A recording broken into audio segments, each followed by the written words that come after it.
Are these the players who can win a World Cup in 2027 or even a series in South Africa next year? Right now, probably not. No one looks good. No 10 looks good going backwards with 2 or 3 loose forwards about to smash you. Patrick Tuipulotu is out. Lachlan is saying he's out for the whole of the tour. He's gone now for the rest of the season. And Darry has been brought in. Welcome to the DSPN. He's given him. Oh, there you go. He was forward. Oh, a punch up now in midfield. Fraser's involved. The Devlin Sports Podcast Network. DSPN, and welcome to it. Marty, Devlin, Lachlan, War. We put out bits and pieces every single day across Spotify, Video, Rover, Apple Podcasts, DSPN YouTube channel. Thank you so much for supporting us. If you are watching via the DSPN YouTube channel, please hit that subscribe button for us. We're well over 16,000 subscribers, trying to get to 20,000 by the end of the year. We need your help in doing that. Every time you tune in, if you haven't subscribed, hit that subscribe button. Let somebody else know if you're enjoying what we're putting out here content-wise. If you think there's somebody else that you know and like what we're saying or would like to have a little watch of it, then tell them and also ask them on our behalf, if you will. Hit that subscribe button. Please leave us a comment as well. We love all of that. So much reaction to the naming of the All Blacks yesterday. Got a sermon on that coming up shortly. Murray Mexted is going to join us. Mex thought there'd be a lot more experimenting, especially with the loose forwards. His thoughts on the naming of the squad. Are the selectors being too conservative? And also his predictions for what is going to happen on this Grand Slam tour. Also on the podcast today, in another episode, Aaron Clark, named Dally M Lock of the Year, number 13 of the year, Dally M Team of the Year, NRL. What an honour for that man. Well, Kiwis play Tour Samoa, Go Media Mount Smart Stadium this Sunday, part of the Pacific Championships. All kicking off. We went and chatted with Aaron last week at NZRL HQ. Going to bring you that chat as well. Marty Sermons, brought to you by WebWonks. Generate online leads with WebWonks. Doctors for your Google data. We live in an amazing, amazing world, and it's wasted on the crappiest generation of just spoiled idiots. Unsurprising, predictable, conservative. That's been the general reaction to the All Black squad name for the Grand Slam tour yesterday. And honestly, fair enough. But was it ever going to be anything else? Not a chance, I don't believe. After that record hammering from South Africa, this tour isn't about discovery or development. It's about winning. 4 tests, 4 weekends, 4 must-win games. Scott Robertson and his selectors know exactly what's at stake here. End the year unbeaten or end it under pressure. Simple as that. Now, you don't have to agree with this. I'm just saying that this is what I think and where their headspace is at. 43 players have already been used this year. 11 new names from last year's tour. So yes, there is rebuilding going on. But the big question is, are these the players who can win a World Cup in 2027 or even a series in South Africa next year? Right now, probably not. Because the All Blacks have been brilliant one week, bewildered the next. 6 losses in 2 years, 5 of the last 6 to South Africa, 2 to Argentina, 1 to France. That's not the record of a team at the top of the world. At times we look unstoppable. At times we look really, really good. Other times, completely lost. For all the talent in this squad, too many, for me, still have something to prove. This tour is their chance. Again. And that's the thing. Again. How many times do we have to keep saying this? The mission, 4 games, 4 wins, no excuses. Do that and we can close the year with pride, progress, maybe even a little bit of swagger back in the step. Fall short though, and we'll still be asking the same old question. Are the All Blacks still the best team in the world? Or are we just a team living on reputation? DSPN, Martin, Devlin, Lachlan, War, and he joins us again. Our great mate, Murray Mexted, legendary All Black on the back of the team being named to tour. Grand Slam, 4 tests in a row starting on the 2nd of November. Mex, welcome back as always. Before we even rip into it, I see this. I haven't seen that Irons cap out in a while, mate. Yeah, well, I retired, didn't I? But I decided I felt young this morning, so I put my cap on. Well, what a great organisation it's still it going was. Strong Irons, and it's still producing All Blacks, which is bloody great. That's what it's meant to do. And developing coaches. And by Joe's, that is the most important thing in the whole business, is coaches. Well, if you go through they people, determine the results. Yeah, international players and coaches, and the amount that have gone through Irons, not just in New Zealand, but all over the world, is quite extraordinary. I just want to park this All Blacks squad for a second, because we've got lots to talk about as far as that's concerned. But raise with you straight away, Since talking to Tony Johnson yesterday, Mex, we've had a lot of comments, and I love the feedback that we get, and a lot of fans along the lines of why aren't Razor and his selectors experimenting more with this particular squad to go on the Grand Slam tour? Why aren't there a lot of bolters in this squad? Why aren't we using this as a build-up to, say, the Tour of South Africa next year or the World Cup? Why pick so many players that we already know what they can do and the ceiling that they have? Names like Reese, names like Christie, names like Rico, all these guys coming back in. So I wanted to put that to you first and get your thoughts on that before we actually go through this squad here. Well, I reckon they have been experimenting, and they've been experimenting in the hardest world of rugby you could get, playing against Australia and playing against South Africa and Argentina. I mean, Southern Hemisphere rugby level is much higher than the Northern Hemisphere at the moment. And then we've been trying players left, right and centre. That game in Wellington that we got a hiding in, I think I read that 11 out of the 15 players that the All Blacks started with were players that have been picked in the last 12 months. So you can't say they're not experimenting. And, there's a time for experimenting and a time for not. And I think that some of the players that have been tried haven't necessarily been successful. So why the hell would you take them away on an overseas tour? There's an interesting thing, though, the loose forwards. They've picked only 4 locks, but 7 loose forwards. And when I look at those loose forwards, only 2 of them are big enough to win ball on opposition throws, aerial possession. Let's talk about that. It's everything. In the series against Australia and South Africa, we have been weak in possession. We've been under 50% against both countries. So we need players that can win the ball in the air. So 4 out of those 7, in fact 5 out of the 7 in reality, aren't going to win any opposition ball in the line out. And that's a problem I see. That's the only weakness I can see. They've tried a lot of players, and I think they've got it pretty well right, the selectors. I think they've done really well. I'm happy with the team. The only thing I'm not happy with is they're still experimenting in the loose forwards. Okay, hang on a sec. I can understand why. Okay, we'll keep going, sorry.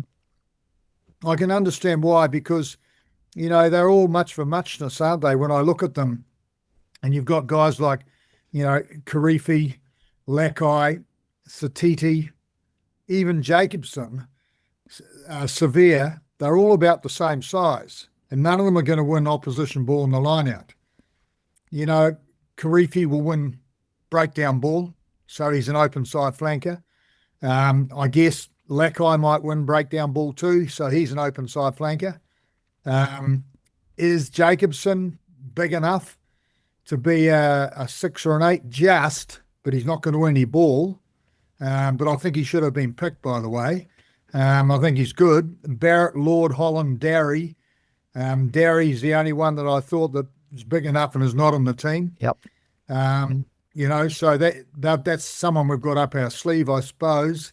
And also, we can't forget Vi, because he's been the player of the year so far. But he's only just big enough to be a loose forward who can win ball, not a lock. Okay. So I think. Can I ask you on this? Because we also get a lot of comments saying Mex always brings this up. He always brings up aerial possession. He always brings up size. Why does he always bring up these things? This is a lot of the comments that we get. Why does Mex always harp on about that? Why is it his big bugbear?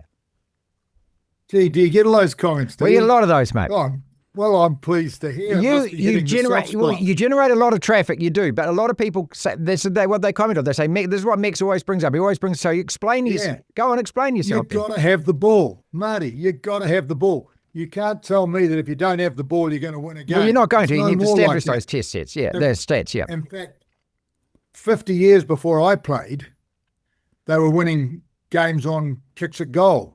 That's no longer. Look at the scores that we've got these days in today's game. And it's all about scoring tries, and you've got to have the ball. So I harp on, because if we can't get 50% of the ball, we're pushing it. We're pushing it uphill. So that's why I harp on. The other reason is because we've got a shortage of loose forwards who can win the ball in the air. And that's a shame at the moment. We've tried Vi. That's an example. We've moved into the blindside. I thought he went well, so I thought the selectors would have left him there. But they moved him back to lock, so I don't know. They're still experimenting. But the reason I've got 4 or 5 open side flankers on this tour is because they're still trying to work out who they want to keep. You know, when you look at the size of them, they're rather similar. You know, Lakai, Satiti, Karifi, Severe, and even Jacobson's a little bit bigger. But, you know, and when I look at that bunch, they got to sort out 2, maybe 3, but not 4 or 5. And the only loose forwards that we've got big enough to win opposition ball are Parker. You know, I think Parker's got that potential. He's 197, I think he is. So I think that's really good. But that's about it, you know. There's not too many. Samapeni is listed as a lock/loose forward. Yeah, well, he's the other one. He's the only other one that they're taking who can play as a loose forward. So those 2 guys will be playing a lot of rugby over there, I reckon. Finau, because I won't be able to. That's the thing. When you get to the UK, you run into number 8s and blindside flankers who are all 6'5" and 6'6". There's no doubt about it. And if you're 6'2" and 6'3", you're battling on 6'1". Some of these guys are. You're battling to bloody compete. You can't compete. This has happened for years and years and years, and the All Blacks have tried to convert locks into loose forwards on tour, and they've hardly ever played. But there is a telling sign, actually, they're aware of it. So the selectors have seen the light. Maybe they heard a couple of the grumbles that on your show, Martin. But, you know, I'm very interested to look at the Crusaders, because remember, those selectors come from that territory, don't they? Yep. They're a bit partial towards Canterbury and the Crusaders, I think. And at the moment, when I looked at Canterbury, the last 2 weeks, you know, they've played this guy Gardner and Zach Gallagher, both of whom have played lock mainly for Canterbury. And they've been playing them as loose forwards. So the message has got through in Canterbury, pick a couple of guys that can win the ball in your loose forwards as well. So we want a couple of locks that can compete, and we want at least 2 loose forwards that can compete. If we have more ball, we've got more chance of winning, is the answer. Okay, so is this a change that has happened recently? Is this a change that you have seen over 2 or 3 years or 5 years? Or how long is it now that aerial possession is dominating in terms of possession? It used to be the scrum was the basis of the game, but that's almost been reffed out of it now, isn't it? We've got the breakdown which is a completely different thing now, and the way that it is reffed is also completely different. Are you saying that aerial possession, kickoffs, lineouts, box kicks, and box kicks can be turned into first phase now, can't they? Because they happen so often. You might get 20 or 30 of these a game as well. So is that why you're saying that it is so absolutely important now? Because it just happens to be so much more ball in the air than, say, even 10 years ago. Yes, definitely. I mean, to answer your question on the short, it's actually been 30 or 40 years since we've discovered that you can't take too many short loose forwards to Europe, otherwise you're not going to get enough ball. Even in my day, you could see, or before my day, you could see a couple of teams that went. Jack Gleeson's team that was successful, they tried to turn John Fleming into a loose forward at that stage, and a couple of other guys. I'm just trying to think who they were, but doesn't matter at the moment. So the same thing's happening at the moment. But it wasn't such a long time ago that we had Richie McCaw had 2. Jerome Kano and Kieran Reid. Yeah, both line-out options. Are genuinely big guys. Yeah.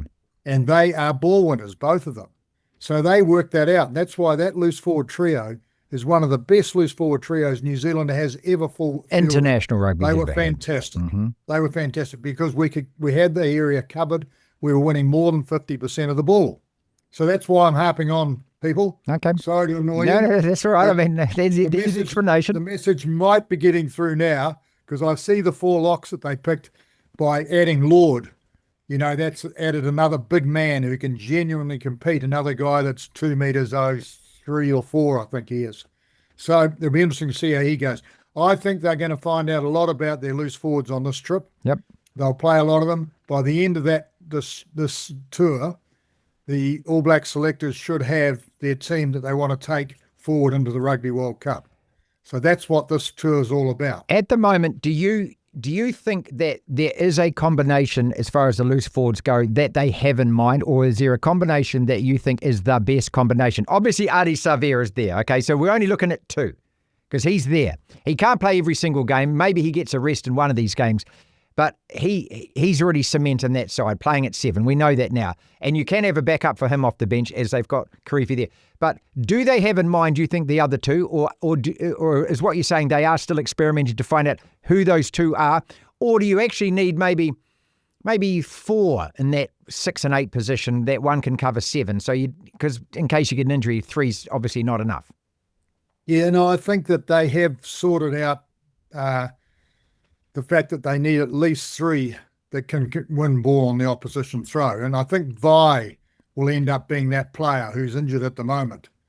And then obviously there's Parker, and if Finau plays well, he'll stay in that squad. Well, what's happened to him, Max? What's happened to that guy? I mean, he's one of those guys that you just seem to think he's so good in Super Rugby, but he just hasn't quite made the step up yet, has he? And I suppose you can throw a couple of other names in there that you think, okay, this is what the experimentation is about. Sorry to interrupt you, but it's just like I look at Finau, and I thought when he came into the team that he would be, again, a guy that we would have in the All Blacks for 5, 6, 7, 8 years maybe. But he just hasn't quite made that jump. Yeah, I think it was pretty tough baptism for him, to tell you the truth. And I think he got a bit of a shock. South Africa, and he got knocked around, didn't he, in that first game he played. And I think it gave him a bit of a fright. But, it's not so long ago that Vi was like that. Yeah. And yet Vi now, he can handle any situation psychologically. So I say Finau wasn't ready for that step. Now he knows what the step's like. Let's see how he fronts. He's got the potential, so I'm looking forward, because he's going to get a lot of rugby on this tour, because he has to, because we've got to compete for the possession, and that's the thing. And I know that people criticise me for this, I get the message, for going on and on and on about this, but one of the problems about this, the All Black team in recent times, is that, you've got a selector who knows everything about the front 5, and that's fantastic, and he's going well. And then you got Razor, who knows plenty about the loose forwards, so that's good, but he wasn't a line-out forward. And then you've got a back, Hanson and backs. So those are the main men. They're the guys that actually picked the team. I hope they're the guys. Yeah, they are the picked guys, the team, because they used to have so many other guys poking their nose in. They had too many. So I think they've settled, and those guys are good. But there's no one there that used to win aerial possession. You see, and that's the weakness, because Razor was was really, I know he played in different positions in the loose forwards, but he was an out-and-out open I always thought he was an open and side, a bloody good one. A bloody good one. So he knows about that area. But winning possession is an art, and you've got to have some characteristics as well. And those characteristics are size and jumping ability, and timing, and judgment, and ball skills. So we need more of those to get more than 50%. Okay. All right. Sorry, that's right. Trying to spell it out. Before I get into asking you what the purpose of this tour is in your mind, because for me it's just about winning test matches. I just want the All Blacks to go there and to win all 4 of these games, and I think it's really important. But before that, the other position that is really contentious, it seems, at the moment is first 5, where we've got Beauden Barrett, we've got McKenzie. We know exactly what these 2 guys are capable of, and whether or not they've come up to expectation, well, that's open to debate, and a lot of people don't think that they have. Where else do we look? We've got Richie Mo'unga over there on the side, and I think there's every chance they bring him back if we tour South Africa next year and rewrite the rules, because Razor wants this guy back. You've got Ruben Love in there, who can deputise at first 5 as well. Is it time to give a guy like that a start in a test match on this tour? Do we need to actually start getting some depth in that position too? The guy who controls the game. Well, to answer your question, Beauden Barrett has been called the best 10 in the world in recent times. So you don't ditch him all of a sudden. He's the man. There's no doubt about it. He's had pressure on the last test series. We gave them too much ball going backwards, particularly the Springboks from Wellington. We were going backwards. He was getting the ball going backwards. No one looks good. No 10 looks good going backwards with 2 or 3 loose forwards about to smash you. And the South African loose forwards, when they catch a 10, they do them over. They're not just sort of touch or anything like that. They want to soften them up. And that's not new, by the way. No. That's not new. So anyway, I reckon Barrett's still the man. But McKenzie in the last test match, in my view, against Australia, in my view, it was the first time we've seen him play and take control of a game. And as that game wore on with a very pedantic referee, so there was a lot of stop-start, So decision-making became really important, and he did well. I thought he came of age. And remember, he's been moved around forever. He's always, most of the time he's a fullback, but he's been at 10 a lot of times. So, he hasn't had a chance to settle into one position where he's linking with Roygard, for example, or linking with Barrett outside him. Geordie Barrett I'm talking about. Yep. So I just think he's put up his hand. He said, I'm the man. I'm the guy that's on the standby list when Beauden Barrett's time to move aside, which it might be on this tour. We don't know. Let's see how they go. So he's the man. You remember they did some stats on how Richie Mo'unga compared to Beauden Barrett as far as success when playing for the All Blacks. And Barrett, the All Blacks won significantly more percentage-wise with Barrett than they did with Mo'unga. So Mo'unga, for me, is not the saviour at all. I know that Razor and everybody likes him because those Canterbury guys, they like him. But I don't think he's the answer. I think McKenzie said in the last test, hey, I'm your man. So let's see what happens there. All right, as far as the objective of this tour goes, again, a lot of comments about people saying, hey, look, we've got to do what Rassie Erasmus does. We've just got to experiment, just got to keep trying new players and trying new combinations and everything else, and this is the ideal time to do that. I've already just explained, I don't think so. I'm an old All Black stalwart. In my mind, after winning 2 games against Australia, the All Black mindset, if you don't understand what the All Black mindset is to win the goddamn game. That's what the All Black mindset is, okay? And it can't change, and I don't want it to change. I think it's really important we go on tour and win these 4 test matches and win them well and play great rugby while we're doing it is another side to it. But first and foremost, if you ask me about that Ireland test, I just want to score more points than them, Mex. I don't care about anything else. Marty, you're not alone there. You're absolutely right. And it's only because of modern-day rugby where guys that aren't really selectors but they're positional coaches are saying, give this guy a go, give this guy a go, and they're dragging players and putting players on. Now, I know they'll come up with some excuses that your performance factor in the last 20 minutes isn't as great and stuff like that, but there's been so much interchanging of players, it's now become a topical thing, so most players don't play for 80 minutes these days. So there are lots of players getting a go, but I'm with you, and over 100 years of rugby, we've won 79% of our matches. Now, that mightn't mean a hell of a lot to the media, but it means a hell of a lot to your opposition. And they know this All Black team, they don't lose games unless you really deserve to win it. And the classic example, I think, will be this first match against Ireland in Chicago. And I went to that game. Yeah. I thought this will be a novel experience. I thought the aftermatch might be more enjoyable than the pre-match. Probably was. And it was. It was fantastic. But what I was surprised about in Chicago, it's full of Irishmen. Yeah. It's full of Irishmen. Goes back to the bootleg days, mate. When the Irish scored a try in that game, the crowd went berserk. And I thought, hell, Jesus, this is their home ground. And they beat us. They beat us fair and square. So this team and the selectors will realise that we got beaten in Chicago last time round against Ireland. Ireland are a little bit off the pace at the moment, I reckon, compared to how they've been. So I think we're going to win that game. And I'm with you. I want the All Blacks to win every single time they go, because that's one of our trump cards, is that other teams fear our success ratio. So we've got to keep on winning. So we can't experiment too much. We've experimented plenty in the domestic and the home series so far to date. We've got to put 4 wins on the table, Martin. Does that make you feel better? Look, it does. And I look at that Irish side and people think it's sliding, but the Irish slide, if there is a slide, stops if they beat the All Blacks. That's what the All Blacks mean to people, and that's what beating the All Blacks means. You take that psychological thing out of there, and you talk about this, you talk about mental strength, and you talk about these things a lot. And to me, I've never played, so I can only just assume.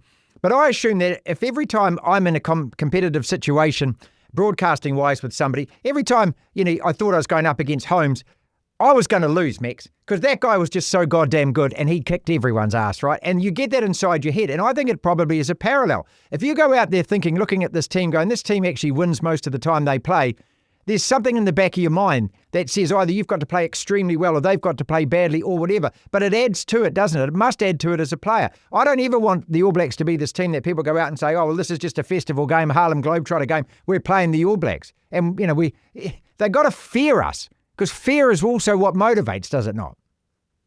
That's right. And if you got the ball, it's a hell of a lot better than if you haven't got the ball. Because like I said, if you haven't got the ball, you're pushing it. So if we've got the ball. So I reckon, to answer your question, we'll be going into that Irish game with the best team that these All Black selectors can put on the field. Have to, yeah. This is a World Cup final game. We've got to win it. Yeah. I don't claim to know much about the front row. It is a different art.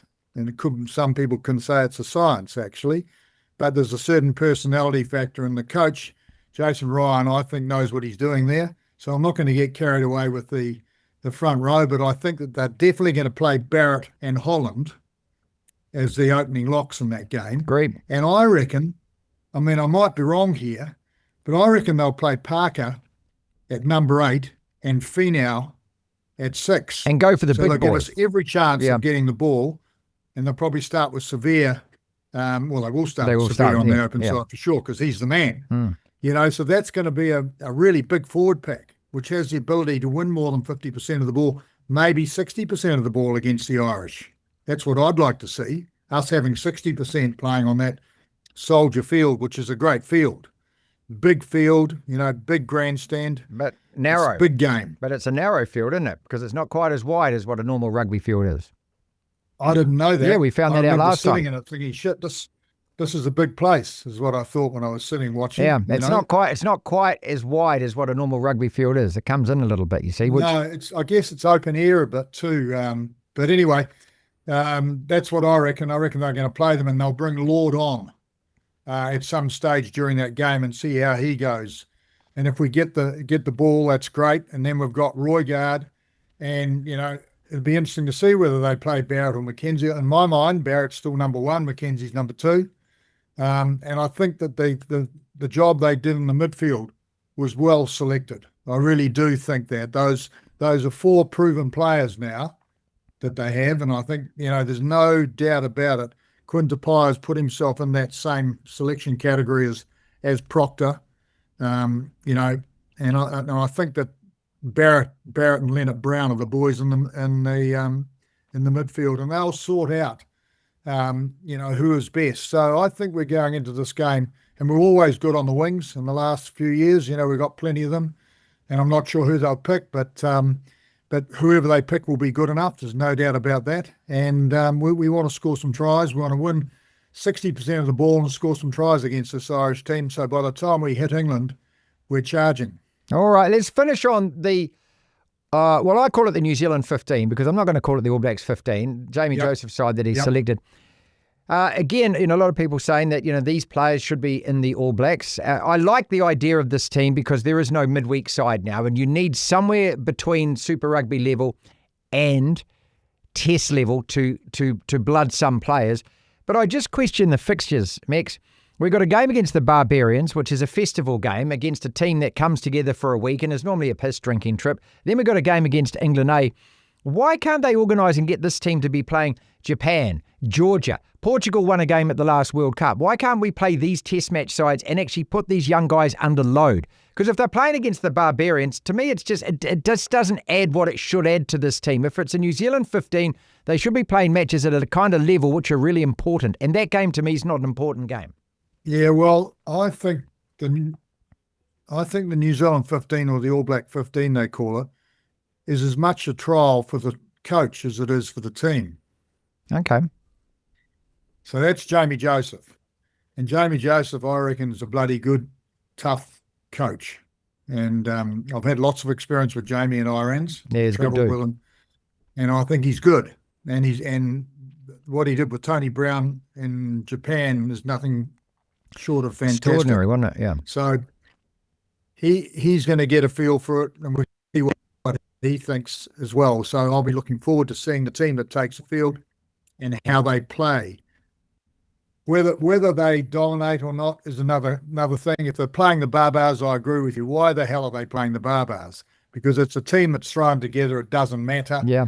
And if they were playing somebody like Romania, you mentioned the word Portugal, not quite at the right moment, I think, because Georgia? they got beaten by about 50 in the last game. Okay, but they won a game at But, the World Cup. Yeah, these teams. I just think the second-tier Europe teams. Why aren't they playing those teams? Italy, maybe even. Yeah, well, definitely it'd be good. It'd be better to play Italy than the Barbars. Oh, yeah. Maybe they weren't available. I'm not sure, but we'll see. We'll see what Jamie Joseph does, and it's also we will see in their environment how the players play. Okay. Because it's different. It's a foreign world up there. Yeah. The Northern Hemisphere. One final thing I'm hearing. Referees perform differently. Patrick Tuipulotu is out. Lachlan is saying he's out for the whole of the tour. He's gone now for the rest of the season, and Derry has been brought in. So there's something which is late as far as the selectors go. So in terms of the locks, Barrett, Lord, Holland, Derry. There's your size mix right there. You want big boys in there? Patrick, I thought, has been such a great contributor, and I love him coming off the bench. He's just rough and rugged, and but that's a real shame for him. So that's the final late change to the All Blacks. Just come through. Gee whiz, I didn't know that, but I agree with you. He's great off the bench. In fact, he's better off the bench than he is starting. Yeah, he seems to, yeah. As soon as he hits the field, he seems to be engaged. So I was really happy with the locks they selected, but I'm not unhappy with this, with the inclusion of Derry, because Derry's even bigger than Patrick, and we've got to have size because we want to have that ball. There you go. DSPN.